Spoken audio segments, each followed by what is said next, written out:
Rich land infra developers వారి కాస్మోపోలిస్ 140 ఎకరాల్లో mega layout August 11 గొప్ప ప్రారంభం.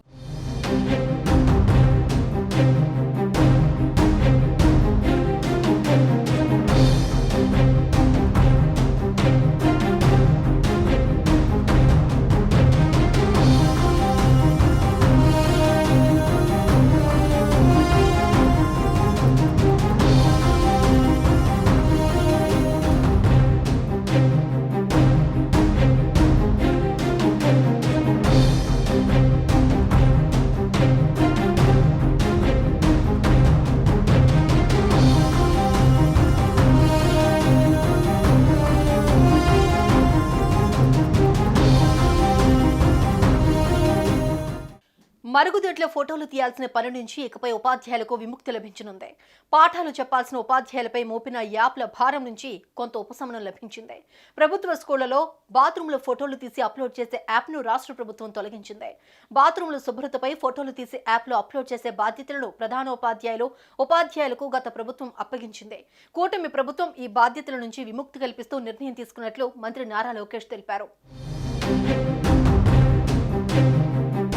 ఇకపై ఉదయాన్నే పాఠశాలలో మరుగుదొడ్ల ఫోటోలు తీసి అప్లోడ్ చేయాల్సిన పని ఉపాధ్యాయులకు లేదని మంత్రి నారా లోకేష్ తెలిపారు.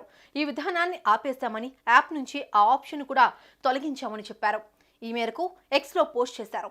ఉపాధ్యాయులు నాణ్యమైన విద్యను పిల్లలకు అందించాలని లోకేష్ సూచించారు. క్రమశిక్షణ, ఉన్నత విలువలతో విద్యార్థులను తీర్చిదిద్దాలన్నారు. టీచర్ల సమస్యలన్నింటినీ ప్రాధాన్యతా క్రమంలో పరిష్కరించే బాధ్యత తీసుకుంటారని హామీ ఇచ్చారు.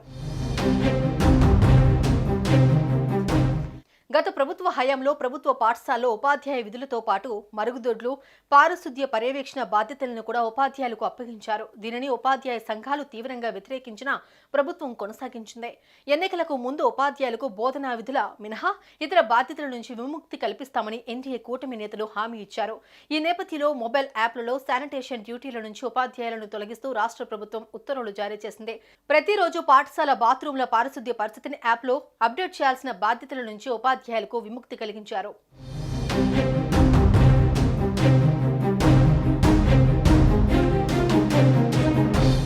సుమన్ టీవీలో మీ పర్సనల్ అండ్ బిజినెస్ ప్రమోషన్స్ కోసం కింది నెంబర్కి కాంటాక్ట్ చేయండి.